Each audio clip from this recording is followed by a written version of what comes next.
Hey there guys, how's it going? Welcome back to some more EU4, playing some of that Japan campaign. And funny thing, this is actually post-commentary. Yeah, so I had some more problems with this damn recording. I don't know what happened. I think DX Story crashed or something. I shut down the game while DX Story was still recording, I'm pretty sure. So it was, I don't know, something got corrupted, so I actually lost the audio stream where I was talking, so I lost my commentary, which is amazing. But thankfully I was able to rescue the video, and I chopped up, well, it was 3 episodes worth of video, chopped it up into one. This is kind of like a highlight vid, if you will. So I'll just hopefully talk you guys through what the hell is going on the screen. Hopefully I remember, so we shall see. Anyways, we started off by, we're still in that war with Hosokawa. We were just, doing our thing. We got our friend Uesugi helping out there.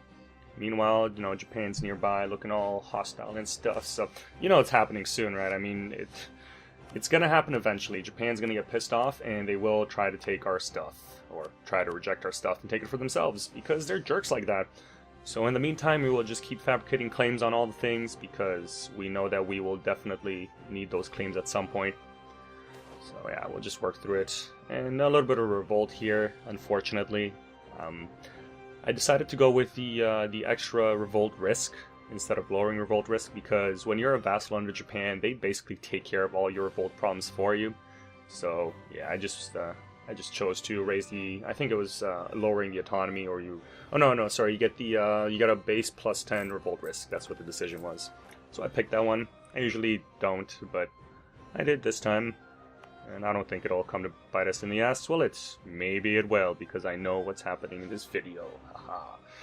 But anyways, we're just, sitting here doing our thing until we actually win that siege. Awesome.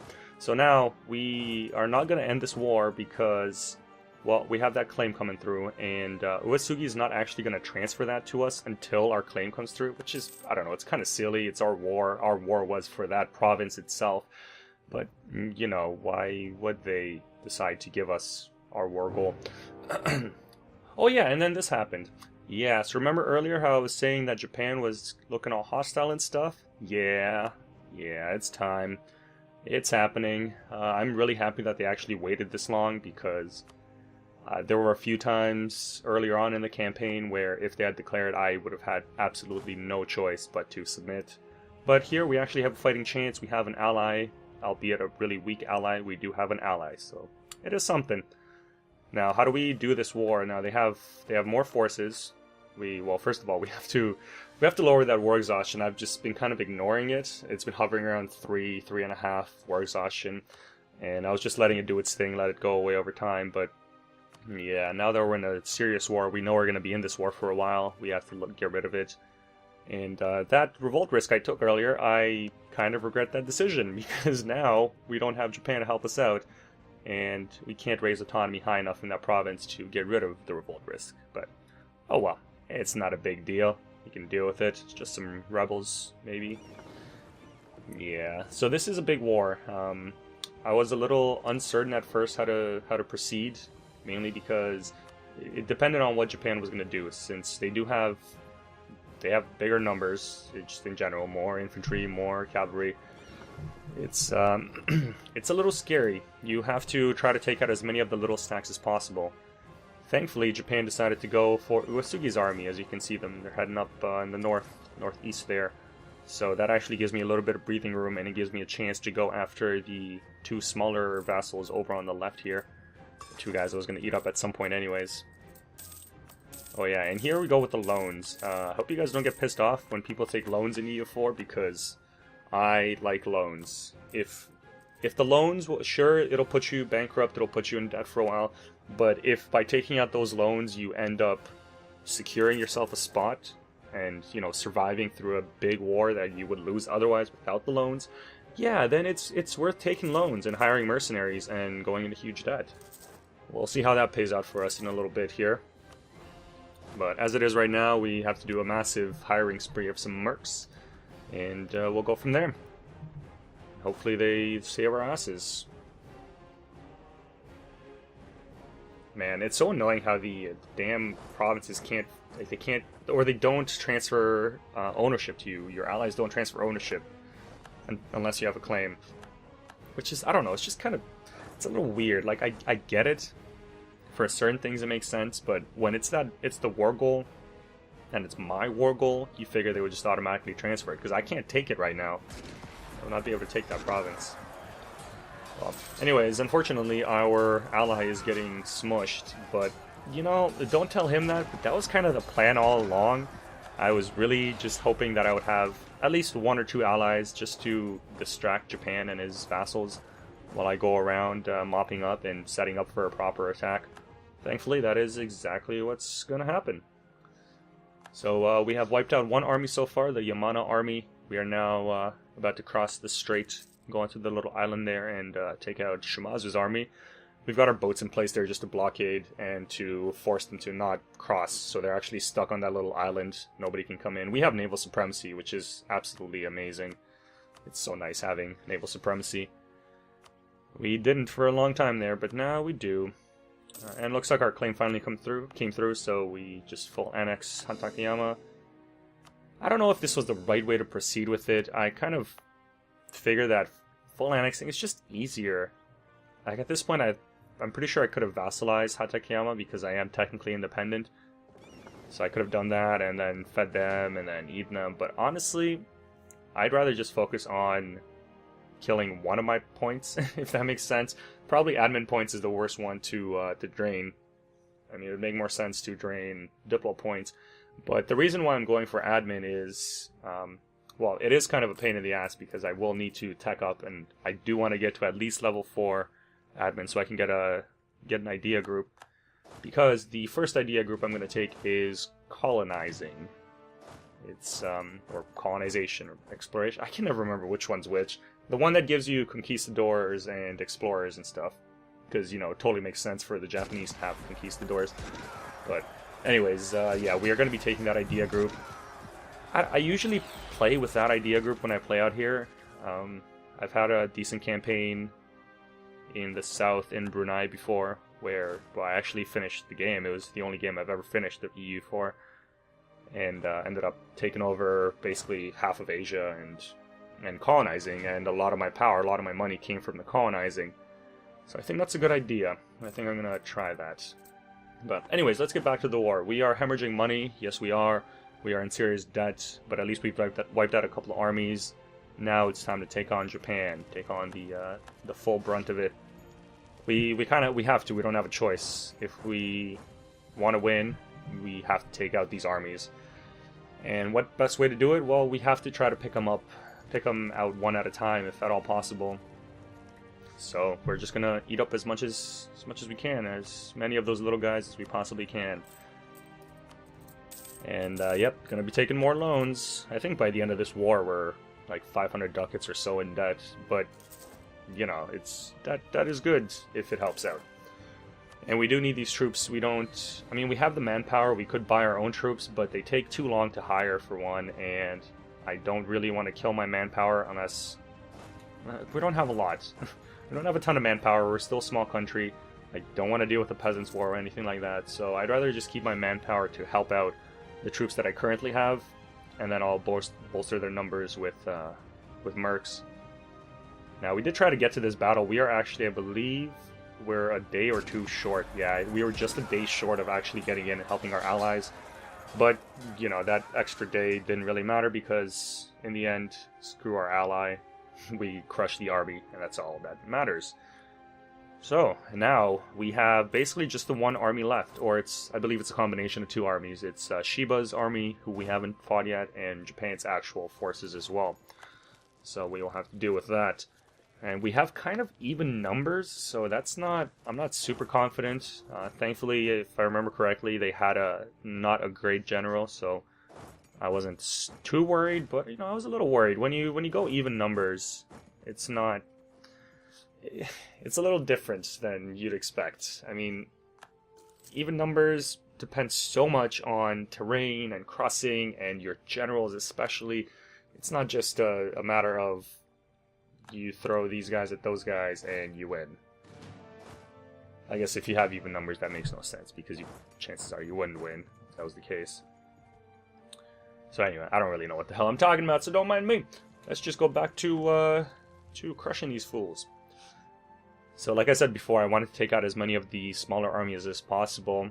Now, unfortunately, the Shiba army, which is over there, is behind a river crossing, and Japan's army is nearby as well. So yeah, as you can see, my chance is over. I don't want to take the river crossing into, I believe that was wooded terrain as well.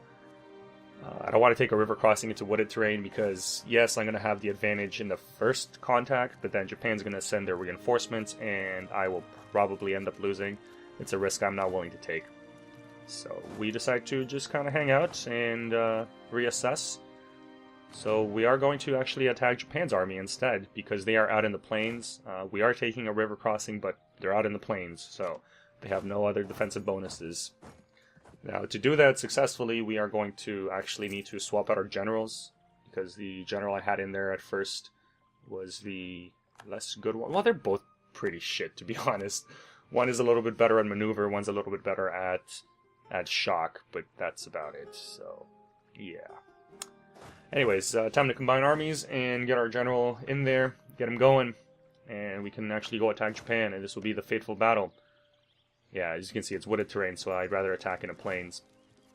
Now, I wasn't really sure here if you have two armies, if you combine, which general stays. I was hoping the better one. Yeah, no, it's the top one. So I just did that again. I cut that out for you. Put the good general on, and now let's go. Let's attack Japan. Now we have combat. We're rolling okay. And then the reinforcements come in, but thankfully we got already done quite a bit of damage, so even though we do have less troops, we have the advantage here, and we actually win the battle, which is great, because now with the battle won, there it is, the battle actually won, now it's just a matter of mopping up. Yeah, as you can see, we took some losses, took some serious losses there, but it's worth it. You have to do battles like that. When you have even numbers, you can expect to take big losses, but we took the losses and we won. Japan did not. It's all that matters. So now it's time to actually mop up and finish off this damn war. Didn't think it'd go that well, did you, Japan? Or that bad, I guess. It went well for me. It went very poorly for you, sir. And yeah, look, we're taking more loans. Yeah. Because we kind of need to rebuild our army after that to actually be able to take out all these little armies. I want to be able to take them out as quickly as possible so they don't have time to reinforce and, you know, strike back at me. So this way we'll rebuild and we will set out and we will start sieging all the things. Yeah, the next little while I'm just I'm looking here at my little timeline, I guess. Made a couple of cuts. It'll just show you the progress of the war. There's not much else to really see in this war. We slowly take over Japan's lands first. We take over his vassals. We went out west to take out the western vassals first, just because it'd be annoying for them to, you know, come and attack us from the west. Yep, there's another siege done, so now we have their capital, and now we have I believe we have a ticking... Actually, no, because this is a defensive war, so we've had a ticking war score since the beginning, because the goal was to take my capital, which they didn't even try to do. That works out great. And as you can see, our wonderful ally doing a whole load of nothing up there. God, that guy, he really was just a distraction. And what a great distraction he was. Yeah, we are taking more war taxes. I believe we re-upped war taxes twice throughout this war. So that means the war went on for, what, 4 years? Maybe it was only once throughout the war. It was once at the beginning, and then once in the middle. But we do have some... Hey, we got our mission finally complete, the Bushido Code. We got some army tradition from all these sieges.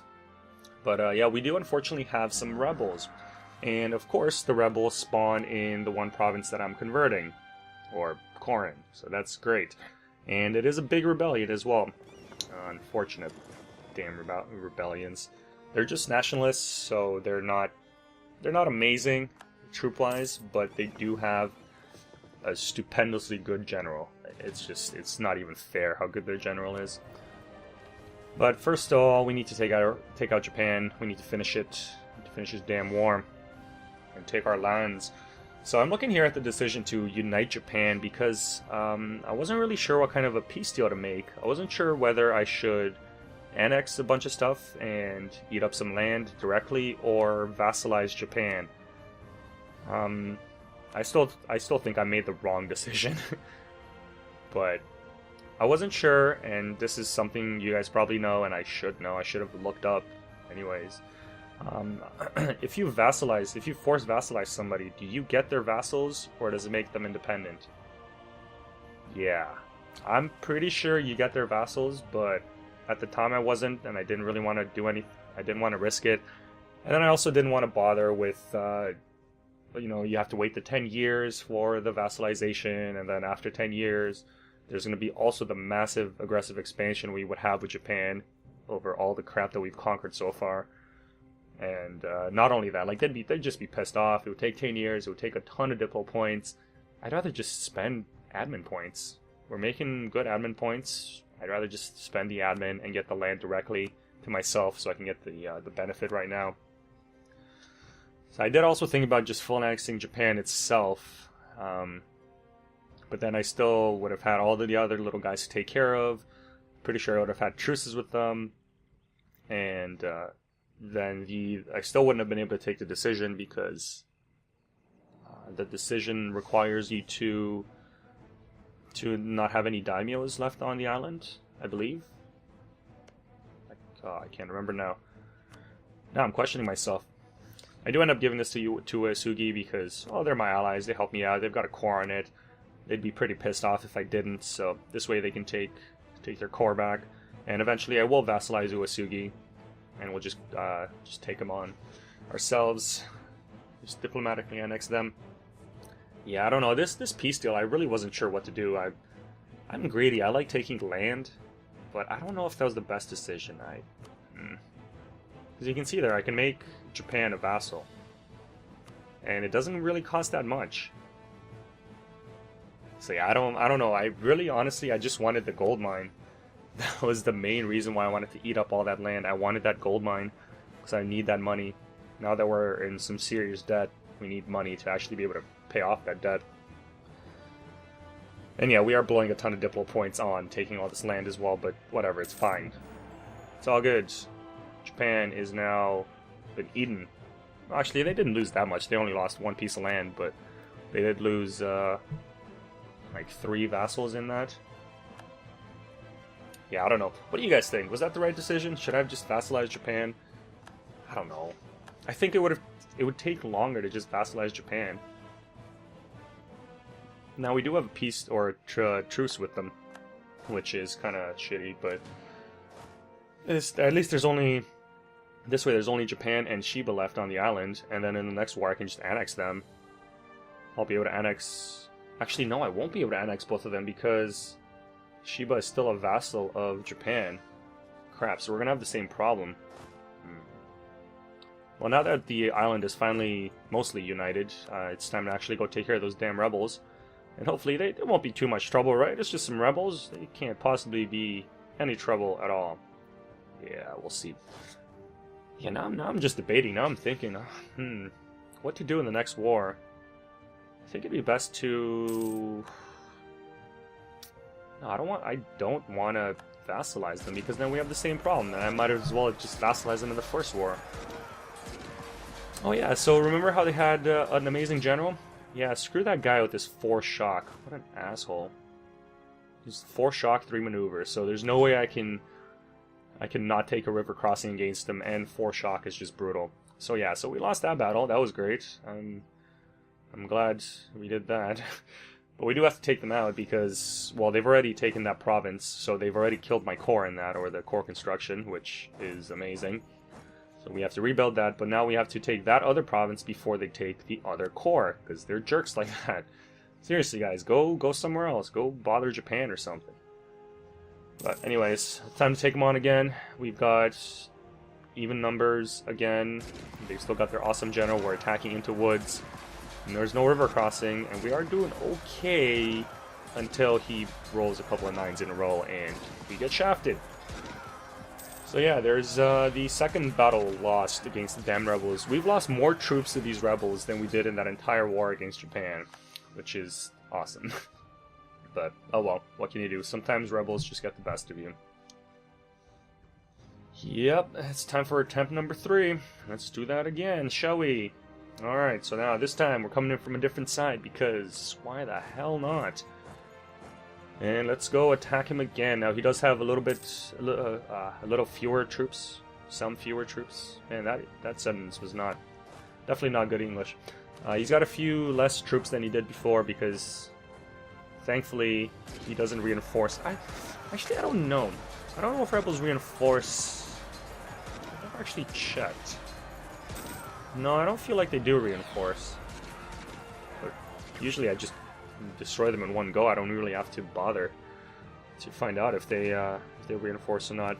Because most of the time, because if you just win the fight against the rebels, then you just win. So you don't have to. It's not like CK2 where you have to chase them down and finish them off before you can end the war, or end the rebellion. Yeah, no, I don't know. I'm gonna have to look it up because if I can just, no, I don't want to do that. I don't want to vassalize. I don't want to vassalize Japan because then I got to deal with Diplo annexing 2 dudes. But if I just annex, if I just take Shiba, then I won't be able to take Japan. I don't. Actually, no. No, never mind. We'll still be able to. Last time I wasn't able to take as much as I wanted because it was just too much war score. But we can definitely take all of Japan and all of Shiba at once. It's only 4 provinces. I do think we have to wait 10 years or so for that.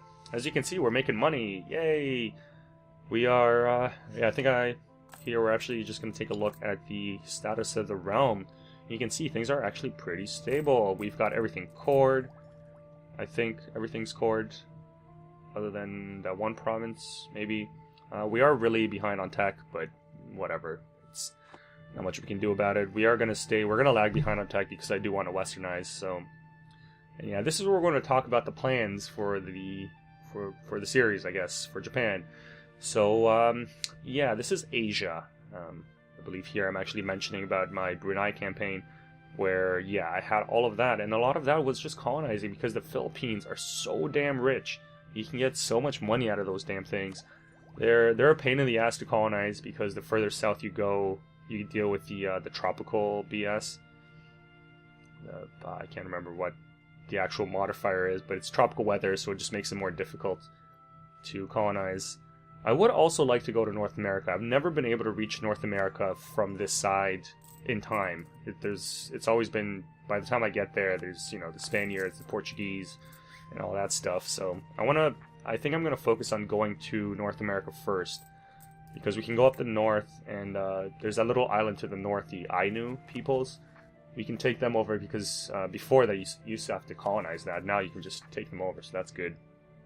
But I do also want Australia. There's some good gold in Australia. So yeah, I don't know. But anyways, I think this will be it for the episode. Looks like we're coming to an end here. Yep, just in time. So if you guys enjoyed, let me know. I'll catch you next time. Take care.